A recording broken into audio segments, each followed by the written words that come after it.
Fan चालू कर दीजिए।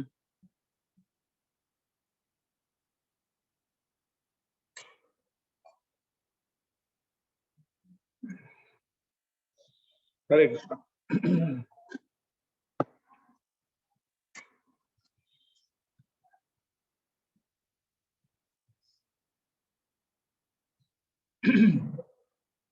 ओम नमो भगवते वासुदेवाय। ओम नमो भगवते वासुदेवाय। ओम नमो भगवते वासुदेवाय।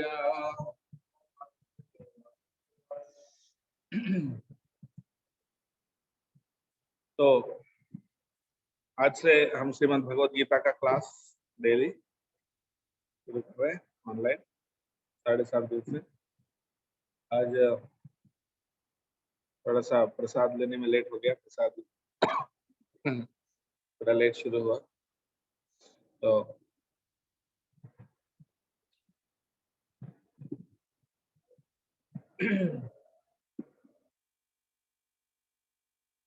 तो आज हम भगवद गीता का पहला अध्याय का पहला श्लोक पर चर्चा करेंगे।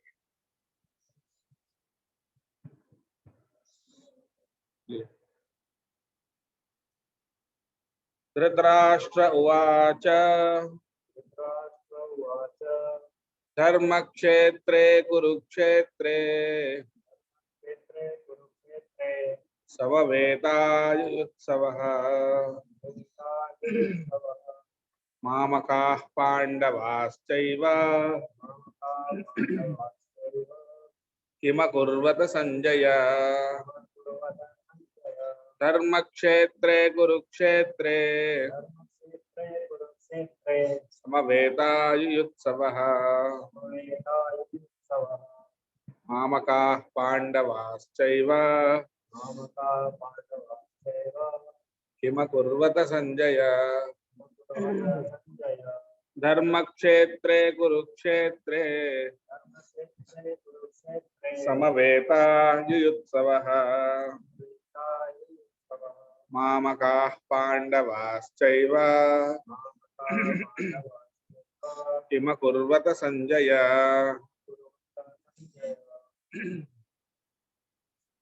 इसका अनुवाद और तात्पर्य मैं इंग्लिश में पढ़ूंगा क्योंकि मुझे हिंदी पढ़ना इतना अच्छे से नहीं आता,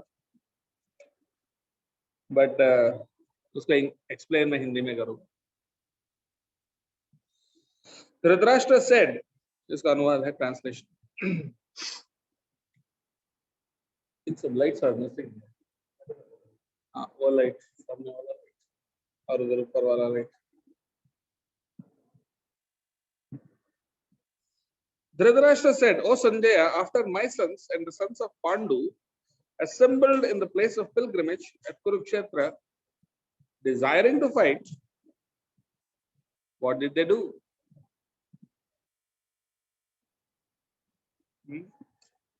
Purport.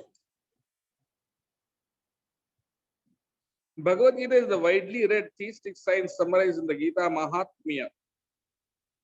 There it says that one should read Bhagavad Gita very scrutinizingly with the help of a person who is a devotee of Sri Krishna and try to understand it without personally motivated interpretations. The example of clear understanding is there in the Bhagavad Gita itself, in the way the teaching is understood by Arjuna, who heard the Gita directly from the Lord. If someone is fortunate enough to understand the Bhagavad Gita in that line of disciplic succession, without motivated interpretation, then he surpasses all studies of Vedic wisdom and all scriptures of the world. One will find in the Bhagavad Gita all that is contained in other scriptures, but the reader will also find things which are not to be found elsewhere. That is a specific standard of the Gita. It is a perfect theistic science because it is directly spoken by the Supreme Personality of Godhead, Lord Krishna. The topics discussed by Dhritarashtra and Sanjaya, as described in the Mahabharata, form the basic principle for this great philosophy. It is understood that this philosophy evolved on the battlefield of Kurukshetra, which is a sacred place of pilgrimage from the immemorial time of the Vedic age. It was spoken by the Lord when he was personally present on this planet for the guidance of mankind. The word Dharma Kshetra, a place where religious rituals are performed, is significant because on the battlefield of Kurukshetra, the Supreme Personality of God was present on the side of Arjuna. Dhritarashtra, the father of the Kurus, was highly doubtful about the possibility of his son's ultimate victory. In his doubt, he inquired from his secretary Sanjaya, what did they do? He was confident that both his sons and the sons of his younger brother Pandu were assembled in that field of Kurukshetra for a determined engagement of the war. Still, his inquiry is significant. He did not want a compromise between the cousins and brothers, and he wanted to be sure of the fate of his sons on the battlefield, because the battle was arranged to be fought at Kurukshetra, which is mentioned elsewhere in the Vedas as a place of worship, even for the denizens of heaven. Dhritarashtra became very fearful about the influence of the holy place in the outcome of the battle. He knew very well that this would influence Arjuna and the sons of Pandava favorably, because by nature they were all virtuous. Sanjay was a student of Vyasa, and therefore, by the mercy of Vyasa, Sanjay was able to envision the battlefield of Kurukshetra even while he was in the room of Dhritarashtra. And so Dhritarashtra asked him about the situation on the battlefield. Both the Pandavas and the sons of Dhritarashtra belong to the same family, but Dhritarashtra's mind is disclosed herein. He deliberately claimed only his sons as Kurus, and he separated the sons of Pandu from the family heritage. One can thus understand the specific position of Dhritarashtra and his relationship with his nephews, the sons of Pandu. As in the paddy field, the unnecessary plants are taken out. So it is expected from the very beginning of these topics that in the religious field of Kurukshetra, where the father of religion, Sri Krishna, was present, the unwanted plants like Dhritarashtra's son Duryodhana and the others would be wiped out, and the thoroughly religious persons headed by Yudhishthira would be established by the Lord. This is the significance of the words Dharma Kshetra and Kurukshetra apart from the historical and Vedic importance.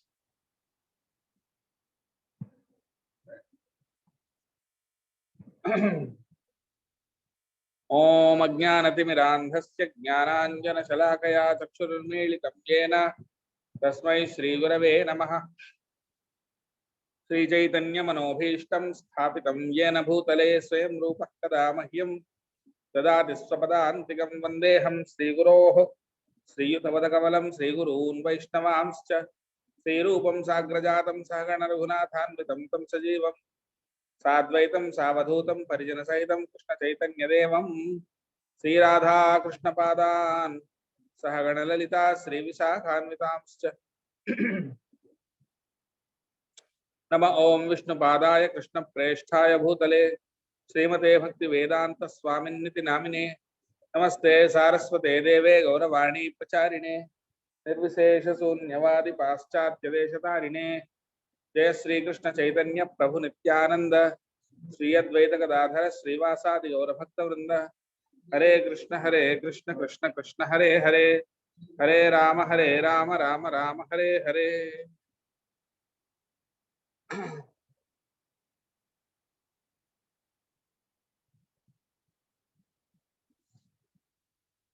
इस श्लोक में, ये भगवद गीता का पहला श्लोक है, इसमें कौन बोल रहे हैं? धृतराष्ट्र। धृतराष्ट्र कौन है?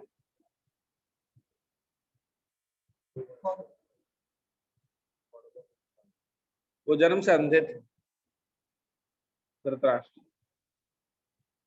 और अंधे सिर्फ शारीरिक रूप से नहीं बल्कि आध्यात्मिक दृष्टि से भी अंधे थे। इसका मतलब है वो किस चीज से अंधे थे? उनकी पारिवारिक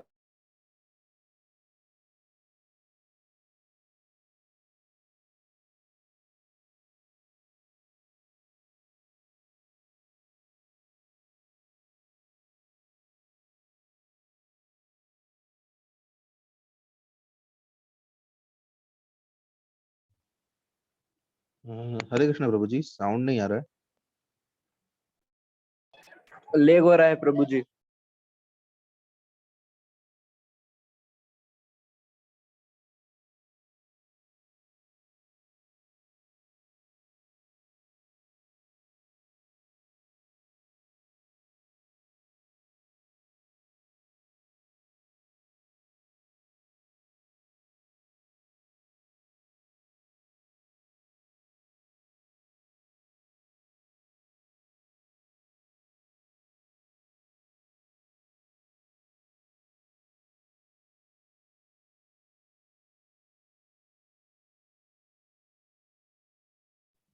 हरे कृष्णा प्रभु जी।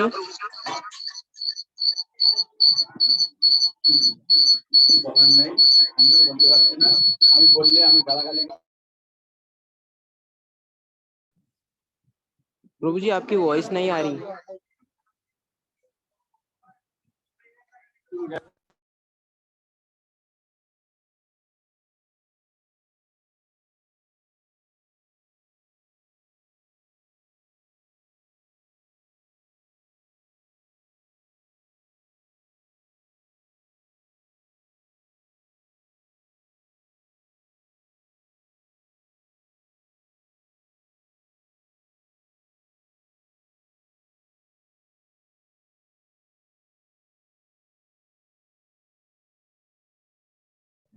हरे कृष्ण, नेटवर्क इश्यू आ रहा था कुछ। सो बेसिकली जैसे वेद कहते हैं हमें अंधकार से उजाले की तरफ जाना, और भगवत गीता सबसे बड़ा उजाला है, यानी सबसे बड़ा रोशनी है, ज्ञान की ज्योति। तो वो ज्योति को समझने से पहले हमें अंधेरे अंधेरे को समझना पड़ेगा। अंधेरे के बिना ज्योति को हम अप्रिशिएट नहीं कर सकते। तो इसलिए भगवत गीता का शुरुआत किससे हो रहा है? अंधेरे से हो रहा है। कौन सा अंधेरा?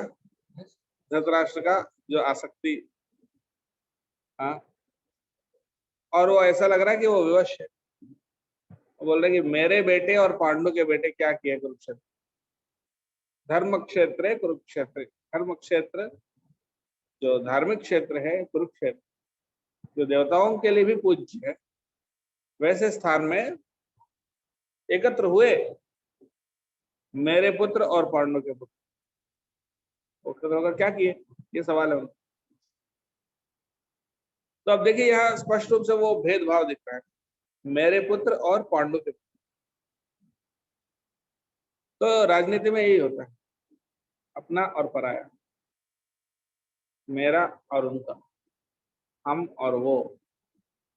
हमेशा ऐसा राजनीति, ऐसा नहीं कि सिर्फ राजाओं में होता है, हर घर में भी होती है राजनीति। ये मेरा, ये अपना, ये उनका, है कि नहीं? तो यही बीमारी इनके अंदर भी है राष्ट्र में। हाँ, किसी को अपना समझना कोई बुरा चीज नहीं, और अपने परिवार के प्रति विशेष प्रेम होना भी अस्वाभाविक नहीं, यानी स्वाभाविक है। लेकिन जब वो प्रेम जो है हमारे जो कर्तव्य को और हमारा जो धर्म है उसको अगर उससे भी आगे प्रेसिडेंस ले लेता है, तब वो अज्ञान का कारण। सब लोग अपने परिवार को प्रेम करते, पांडव भी अपने भाइयों को प्रेम करते थे, पंच पांडव भी अपने भाइयों को प्रेम करते थे, अपने पांचों भाइयों को। विशेष रूप से उनके धर्मराज युधिष्ठिर, भीम, अर्जुन, इन सबको, मतलब भीम और अर्जुन के कारण ही वो युद्ध जीत पाते थे। तो उनके प्रति बहुत स्नेह था, और वो पांचों पांडव एक मुट्ठी जैसे हमेशा एक साथ बंधे हुए थे। मुट्ठी में 5 उंगली जैसे एक साथ रखे, उसी प्रकार से पांचों पांडव इतने एक दूसरे से बहुत क्लोजली जुड़े हुए थे, और वो इतने ही क्लोज थे, सोचिए, वो इतने ही क्लोज थे कि एक ही पत्नी पांचों की। सोच सकते हैं कितने क्लोज होंगे। सिर्फ पुराण में एक ही उदाहरण आता है इसके अलावा, पांडवों के अलावा एक और उदाहरण आता है जहां 10 भाइयों ने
बीच बीच में थोड़ा नेटवर्क इश्यू के कारण थोड़ा बंद हो रहा है, क्या करें।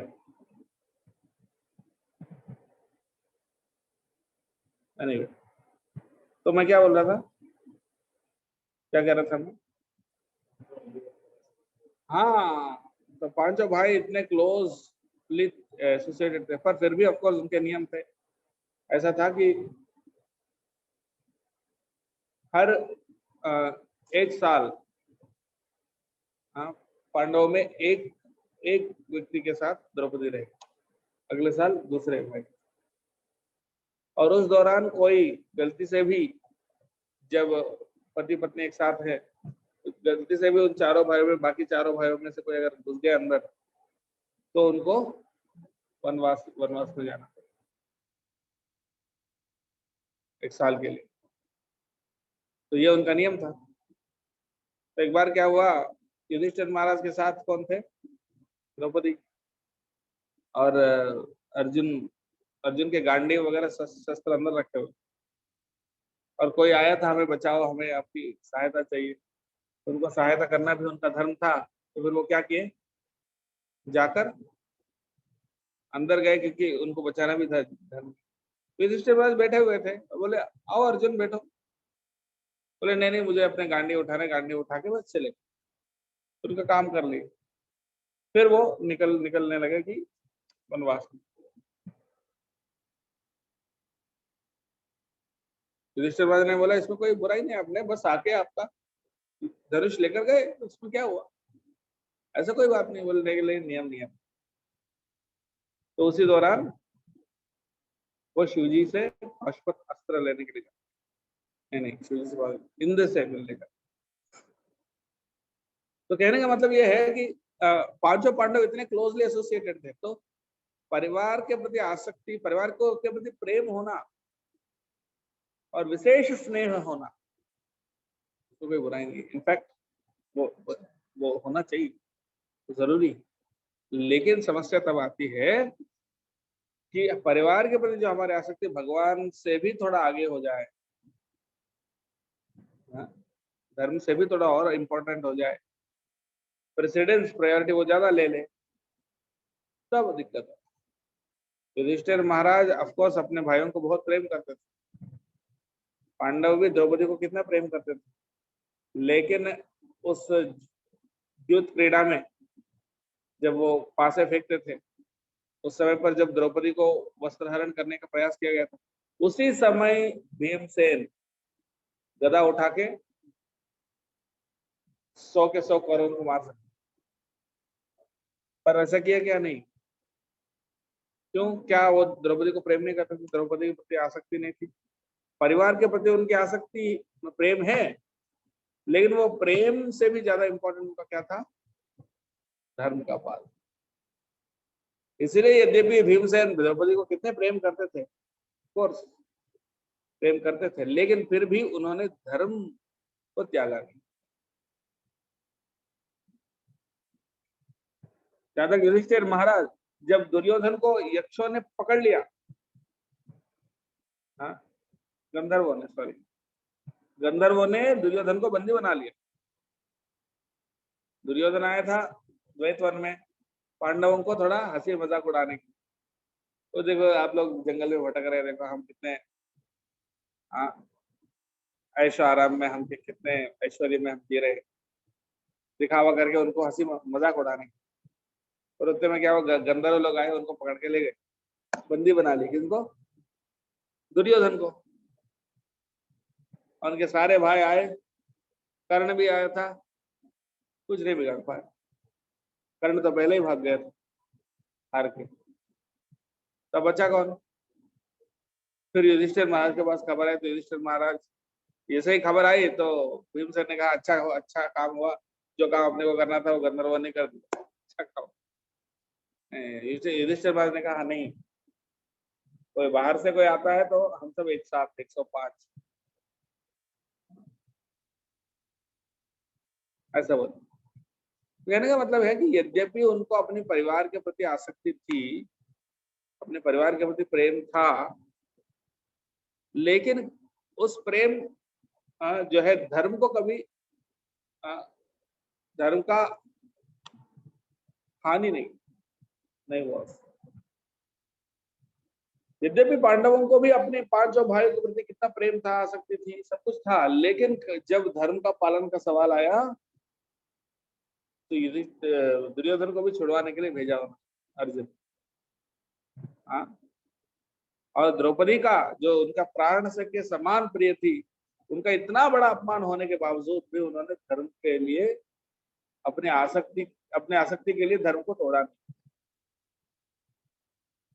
पर उसके विपरीत जो धृतराष्ट्र है और जो कौरव है, उनकी आसक्ति इतनी ज्यादा है कि उनकी आसक्ति के लिए उन्होंने धर्म को भी पूरी तरह से बार बार मतलब धर्म से भी उनकी आसक्ति को प्रेसिडेंस ज्यादा हो। तो कहने का मतलब ये है कि ये है अंधकार का लक्षण। धृतराष्ट्र में यही तो अवगुण था। कोई नहीं कहता कि आप अपने पुत्र को प्रेम मत करो, अपने बेटे को प्यार करना कोई बुराई थोड़ी, लेकिन अपने बेटे के प्रति प्यार जो है वो आपको धर्म का सिद्धांतों के प्रति अंधा बना दिया, इसलिए आप है ना अंधकार में। और वो आसक्ति, भौतिक आसक्ति का जो अंधकार है, वो हमको सत्य को देखने से रोक देता है। और वो अंधकार जो है वो पहला श्लोक में सूचित किया गया। खाना का स्वाद कब आता? जब तेज भूख लग रहा हो, है कि नहीं? बहुत स्वादिष्ट खाना है लेकिन आपका पेट भरा है तो स्वाद नहीं। उसी प्रकार से रोशनी को हमें कब अप्रिशिएट कर पाएंगे? जब अंधकार गहरा हो, और गहरी अंधकार से जब आप बाहर रोशनी में आओगे, रोशनी का की वैल्यू को हम समझते हैं। इसी प्रकार से भगवद गीता का ज्ञान जो है सबसे बड़ा रोशनी है। उस रोशनी को समझने के लिए पहले अंधकार को समझना होगा। और अंधकार का प्रतीक कौन है? धृतराष्ट्र, तो जन्म से अंधा था। और वो अंधकार जो है इस श्लोक में हमको दिखा कि मेरा जो परिवार वाले उन लोगों ने क्या किया, मेरा बेटा जीतेगा ना, वो इतना बड़ा अंधकार है, उसको बोलते हैं सिर्फ तामिश्रम अंधतामिश्रम। एक तो अंधकार है और एक इतना गहरा अंधकार है। इनका इतना गहरा अंधकार क्यों है? क्योंकि वो जानता है कि ये धर्म क्षेत्र है। खुद ही बोल रहा है ना, धर्म क्षेत्र है कुरुक्षेत्र, ये जानता है धर्म क्षेत्र है। ये भी जानता है कि पांडव धार्मिक है, और ये भी जानता है कि धर्म क्षेत्र का प्रभाव पांडवों को हेल्प कर सकता है, हेल्प करेगा पांडवों के ऊपर, मतलब धर्म क्षेत्र का प्रभाव उनकी विजय के लिए मदद करेगा। वो ये भी जानता है कि पांडव विजय होने वाले हैं, कृष्ण उनके तरफ है। वो ये भी जानता है कि भीम ने क्या क्या प्रतिज्ञा लिया। ये सब जानते हुए भी अनजान बने, फिर भी उनका एक मूर्ख जैसा एक आशा है कि मेरा बेटा राजा बने। तो ये देखिए कितना अंतर है, सब जानते हुए भी। कई बार हम सब कुछ जानते हुए भी हम आशा रखते हैं कि नहीं, हम सब कुछ जानते हैं कि कृष्ण भगवान है, हम उनकी भक्ति करना चाहिए, भौतिक संसार में सुख नहीं है, फिर भी हम कहीं ना कहीं आशा बना के रखते हैं, नहीं मैं भौतिक संसार में सुखी हो जाऊंगा। और ये अंधकार, और ये जो कॉल्ड होप अगेंस्ट होप, क्या आशा नहीं फिर भी हम आशा बना के रखते, पता है सब गड्ढे में गिरने वाले हैं, फिर भी हमको लगता है नहीं नहीं कुछ तो अच्छा हो। तो ये जो फॉल्स होप है, ये हम सबके अंदर है। तो उस अंधकार से कैसे भगवान रोशनी में लाते हैं, वो भगवद गीता का सारांश।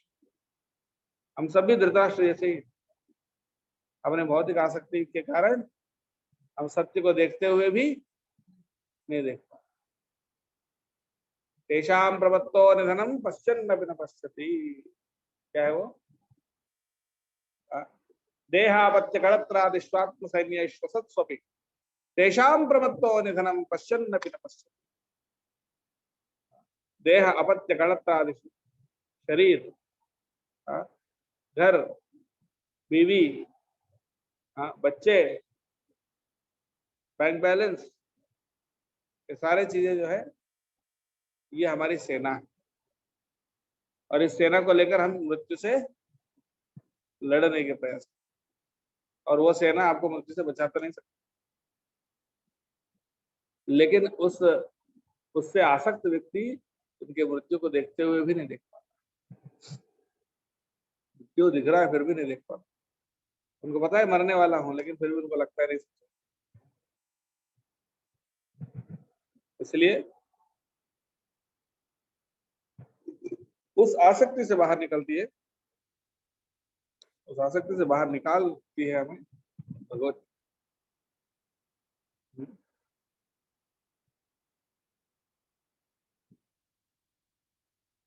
और जब कौन सा श्लोक है, अहम निज परो वेत्ति गणला लघु चेतस उदार चरिता नाम तो वसुधैव कुटुंबकम।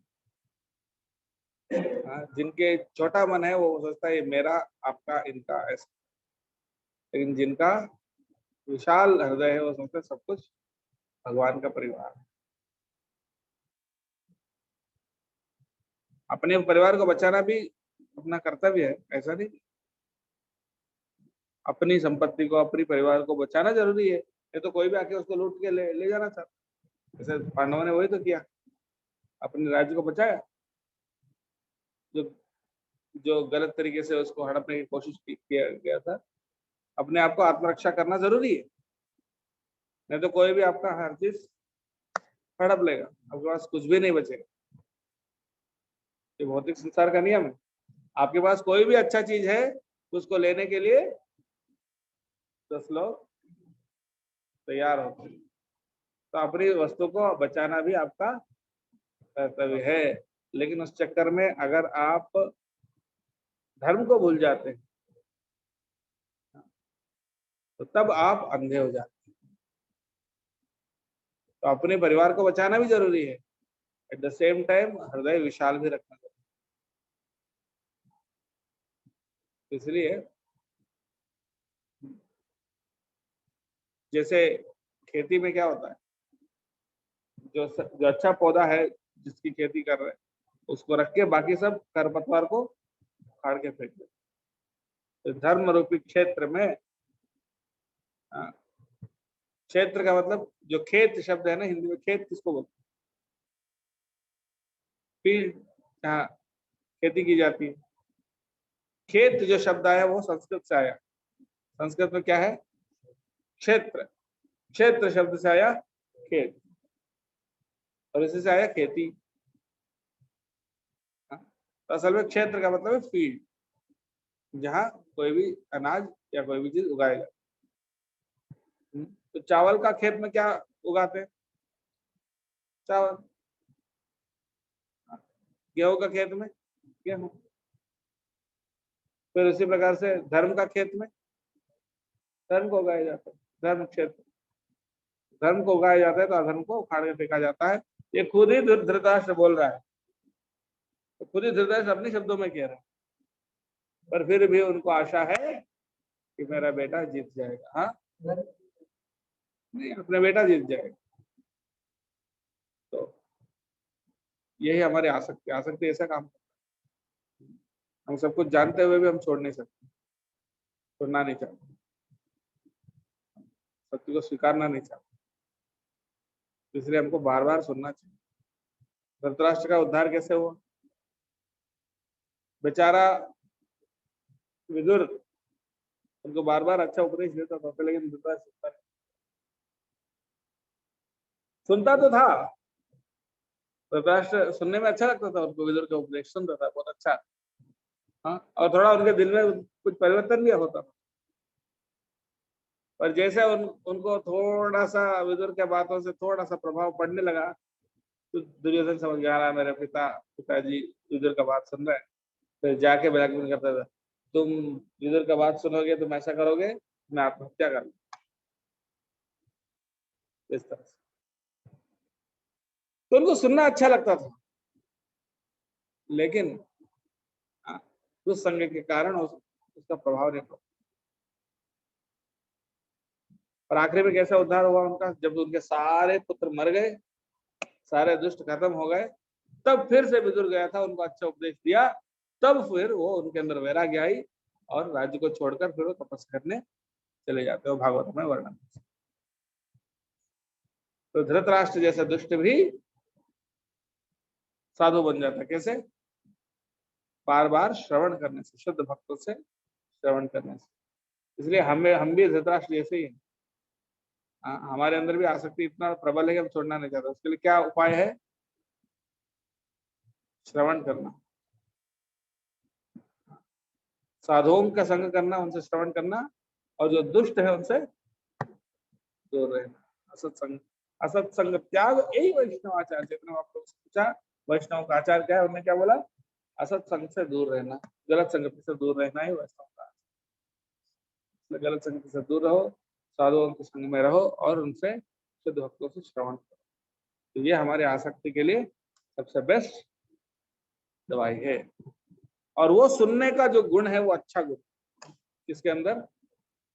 धृतराष्ट्र को। यद्यपि वो बहुत बड़ा दुष्ट था, पर ये एक लक्षण था कि वो सुनता अच्छे उपदेश। प्रॉब्लम ये था कि बुरे उपदेश भी सुनता था, उनके बेटे से भी सुनता था, लेकिन कोई अच्छा सुनने का ईगरनेस था, वो अच्छा गुण था उसका। तो हम भी कम से कम शुद्ध भक्तों से श्रवण करेंगे और असत संग से दूर रहेंगे, तो धृतराष्ट्र जैसा हमारा मन भी परिवर्तित। Thank you very much. प्रश्न है किसी को कोई?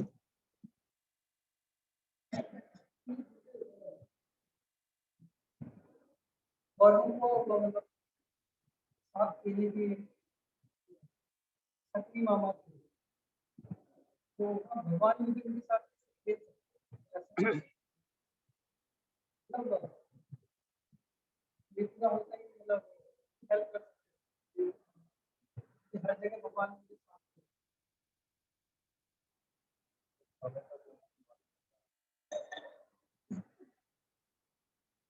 भगवान से तो नहीं मिल सकता। भगवान हेल्प करते हैं उनके तरीके से। भगवान हमारे सर्वेंट नहीं है कि हम जैसे चाहते हैं वैसा हमें मदद करें। भगवान हमारे सर्वेंट नहीं, भगवान हमारे पिता है। पिता का काम ये नहीं कि बेटा जो मांगता है वो देना।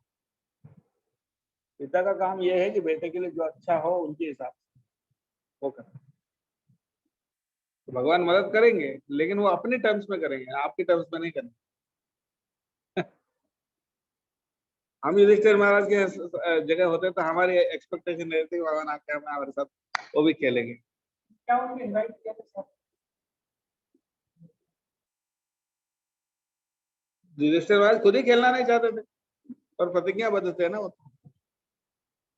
युधिष्ठिर महाराज ने तो प्रतिज्ञा ली है कि जो भी बड़ों का आज्ञा मैं कभी उल्लंघन नहीं करूँ, इसलिए न चाहते हुए भी उनकी वो धृतराष्ट्र की आज्ञा थी कि खेलो, धृतराष्ट्र की आज्ञा टालना नहीं चाहते। उस समय जो तो जब वो खुद ही नहीं खेलना चाहते थे तो फिर वो भगवान को क्यों इन्वाइट करते? उस समय जो पर्सन था वो भ्रष्ट था, ऑथेंटिक पर्सन। मतलब कि उनकी बात मानी जाती हाँ, है। अब एक भ्रष्ट को काफी की बात होती है, तो मैं अपने विश्वास में वही तो बात है, इसलिए तो दुष्ट है। धृतराष्ट्र चाहे तो रोक सकते थे, पर वो नहीं रोके, होने दिए। ना रोकने की तरफ हाँ, यस।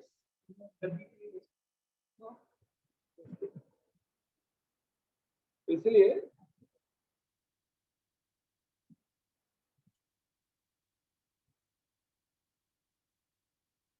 इसलिए भगवान मदद करेंगे, लेकिन भगवान कैसे मदद करेंगे वो उनके ऊपर छोड़ो। कब करेंगे, कैसे करेंगे, किस तरीके से करेंगे, उनका अपना प्लान।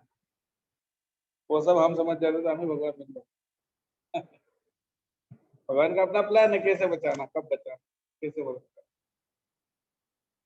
एक संवाद और इन्हें एक्सपेक्ट नहीं किया कि तुम आओ हमारे साथ खेलो, तुम ये ऐसा करो वैसा करो। वो भगवान पे शरणागत रहे, भगवान जब जैसा मदद करना चाहेगा। इनफैक्ट जुआ खेलने का तो दूर की बात है, युद्ध युद्ध में भी उनने क्या मदद की, कुछ नहीं की एक दृष्टि से। वो सिर्फ सारथी बने रहे, ना कोई शस्त्र उठाया ना कुछ किए।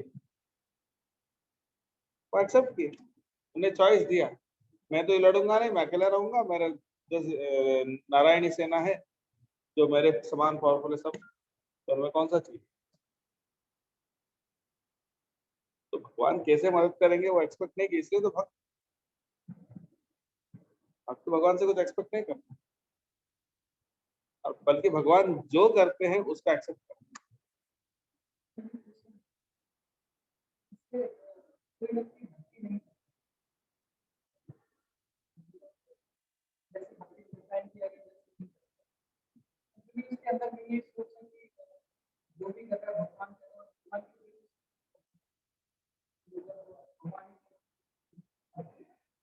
तो हर चीज भगवान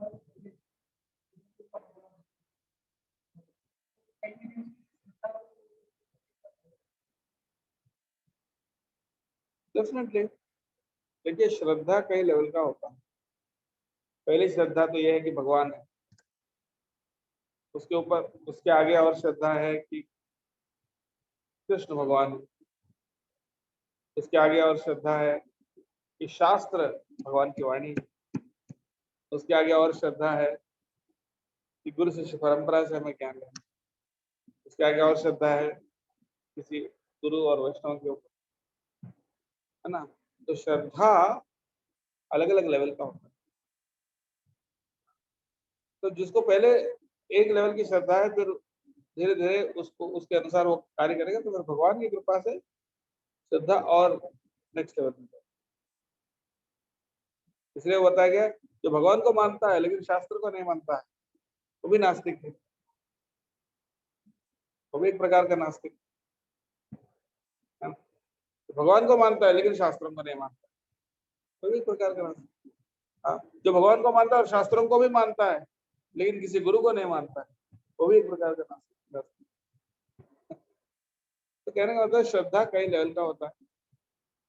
तो जैसा जिसकी जितनी लेवल की श्रद्धा है वो इन्वेस्ट करते धीरे धीरे भगवान के पास और आगे। हाँ, लेकिन एटलीस्ट भगवान को मानता है, वो भी अच्छी बात है। फिर वहां से वो धीरे धीरे प्रोग्रेस करेगा।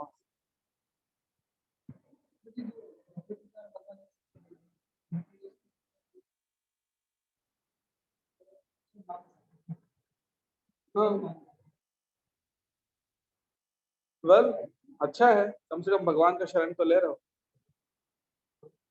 बट उससे भी हायर है जो नहीं मान। तो वही बोले ना, उदारा सर्व एवैते ज्ञानी त्वात्मा मतलब 4 प्रकार के लोग शरण लेते हैं, चारों अच्छे हैं भगवान बोल। उदारा सर्व एवैते ये सभी अच्छे हैं, लेकिन उनमें से भी वो ज्ञानी जो निस्वार्थ भाव से मिलते होगा वो सबसे बेस्ट। तो हम कौन से लेवल में रहने चाहिए? तो हमारे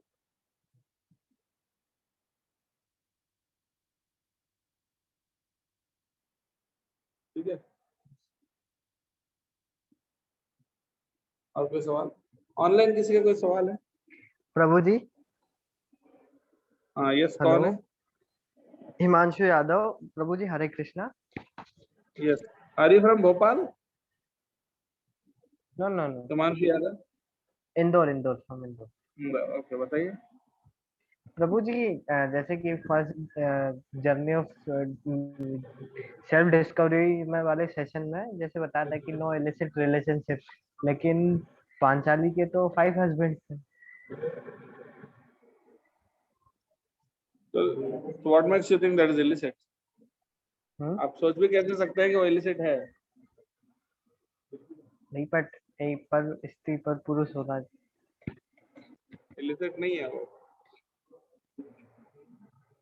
जो उनकी जो वो कर सकते हैं वो हम नहीं कर सकते, हमारे माइंड इतने प्योर नहीं है। उनका माइंड प्योर था, इसलिए युधिष्ठिर महाराज का हृदय इतना पवित्र था कि कोई भी थोड़ा सा भी गलत या पाप उनके हृदय में जा नहीं सकता। युधिष्ठिर महाराज स्वयं कह रहे थे कि मेरे हृदय में, मेरा हृदय कहता है कि इसमें कोई गलत गलत गलत नहीं। क्योंकि जो हमारे लिए असंभव है उनके लिए संभव। साधारण इंसान ऐसा नहीं कर सकता, ऐसा बहुत रेयर केसेस है जहां पर ऐसा हो सकता है, बट युधिष्ठिर महाराज ने जो किया या पांडवों ने जो किया वो हम अनुकरण नहीं कर सकते। ठीक है, तो इलिसिट नहीं है उनके। इनफैक्ट वेदव्यास जी स्वयं उसको आशीर्वाद दिया कि ये सही है। तो इसलिए it is not like what we think. जो काम हम नहीं कर सकते महान आत्मा कर सकते हैं।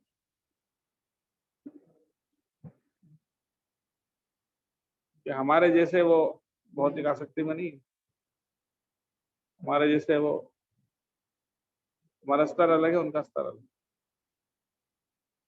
ठीक है, जी प्रभु जी। और कोई सवाल है?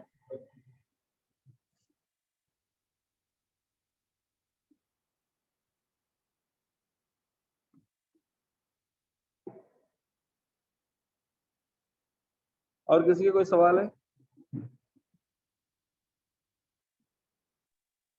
चैट बॉक्स में है प्रभु जी कोई प्रश्न?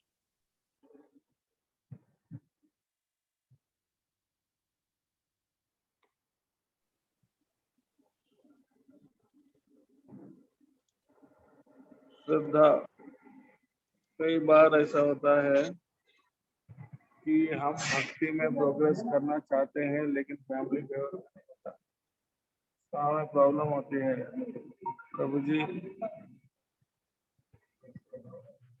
ये आप ही अटैचमेंट अनुभव होता है कि फैमिली को ऑफेंड भी नहीं करना है, बट प्रायोरिटी भक्ति होनी चाहिए ना। हाँ,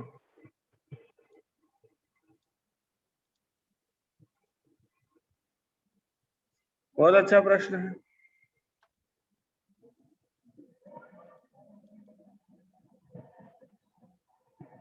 It requires two things. Requires two things. One is sincerity and the other is intelligence. Sincerity और intelligence. Sincerity मतलब हमें सही choices लेना है।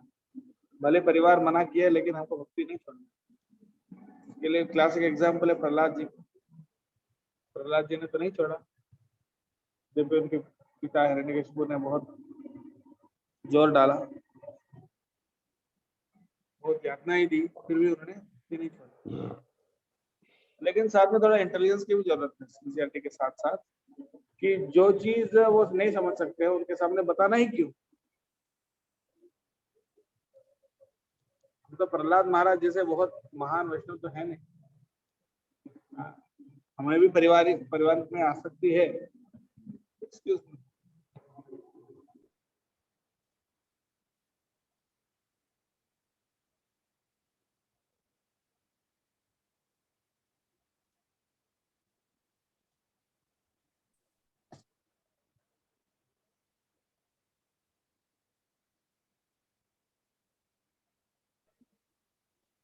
पाँच मिनट। सो क्या बोल रहा था मैं?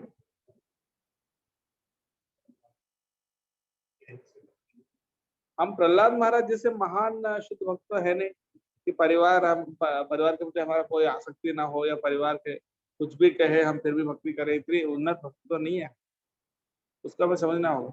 इसीलिए जो व्यक्ति नहीं समझ सकता उसके सामने प्रकाशित करना ही नहीं। जो नहीं समझदार है उनके सामने बोलना ही नहीं चाहिए, ये बुद्धिमान का लक्षण है। जैसे जब चैतन्य महाप्रभु राम के लिए आए थे, वहां पर राजा कौन था? नवाब हुसैन शाह। और ये जो नवाब हुसैन शाह था बहुत कट्टर था, बहुत क्रूर था, वैष्णवों को या साधुओं को ब्राह्मणों को मारता था।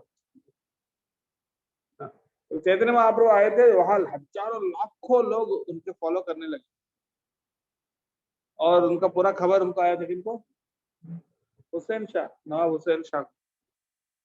और नवाब हुसैन शाह ने शाह के कोर्ट में मुकुंद नाम के एक भक्त थे, वो चैतन्य महाप्रभु के बहुत बड़े भक्त, और नवाब हुसैन शाह के महल में काम करते थे। तो मुकुंद को बुलाया उन्होंने, और मुकुंद बताओ ये कौन है, ये जो आए हैं चैतन्य?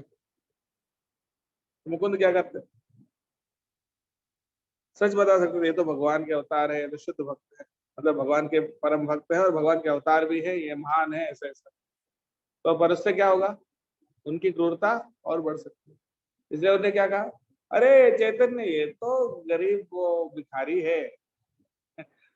दो चार लोग ऐसे ही, कोई भिखारी कोई गाना गाता है, नाचता है, तो देखिए दो चार लोग उनके फॉलो करते हैं, इतना बड़ा नहीं है जैसा आपने सुना, ऐसा कुछ भी नहीं, ऐसा हो।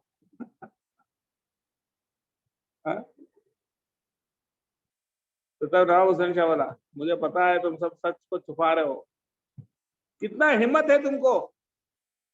चैतन्य महाप्रभु स्वयं भगवान है और उनका तुम भिखारी बोलते हो? चैतन्य महाप्रभु स्वयं भगवान है, उनका भिखारी कह रहे हो? मुझे मालूम है ये स्वयं भगवान है, तुम नाटक बंद करो इसे। और वो ऐसे भगवान मेरे राज्य में आए, इससे मेरा राज्य पवित्र हुआ, और मैं घोषणा करता हूं कि वो कोई भी जगह जा सकते हैं, जितना चाहे उतना संकीर्तन कर सकते हैं, कोई उनको रोकेगा नहीं। ऐसा बोला नवाब हुसैन। लेकिन वो तो क्रूर है, कभी भी उनका मन बदल सकता है, इसलिए भक्तों ने उनको बताया ये तो भिखारी है, तो चार लोग क्या। तो ऐसा कभी कभी हमको झूठ बोलना पड़ता है, नहीं तो फिर वो हमारी भक्ति को खत्म कर देंगे। कभी कभी छुपाना पड़ता है। अगर आपके पास बहुत कीमती कोई हीरा हो, लाखों करोड़ों रुपए का हीरा हो, उसको क्या ऐसे दिखाते हुए घूम फिरेंगे क्या? क्या करेंगे? छुपाएंगे ना। तो सबसे बड़ा अमूल्य हीरा है कृष्ण भक्ति जो हमको मिला है। क्या जो उसको दिखाते हुए उसको खोने का रिस्क लेंगे? नहीं, उसको छुपा के रखेंगे। और जो समझ सकता है, तो ईर्ष्यालु नहीं है, सिर्फ उनको ही बताना, किसी को नहीं।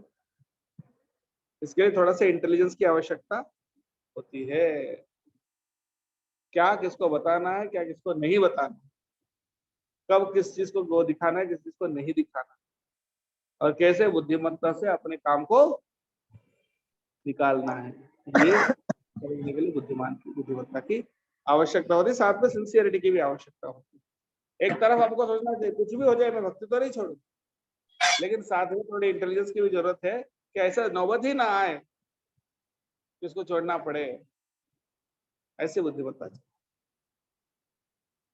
ठीक है, does it answer your question? Alright, thank you very much. तो क्या हम यहाँ एंड करें? और कोई प्रश्न तो नहीं है किसी को? तो हम यहाँ एंड करेंगे।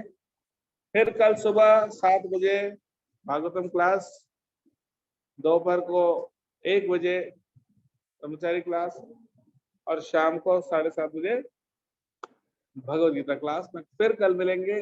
बहुत बहुत धन्यवाद। श्री प्रभुपाद की, ग्रंथराज श्रीमद् भगवद गीता की जय। प्रेमान। हरी हरी बोल।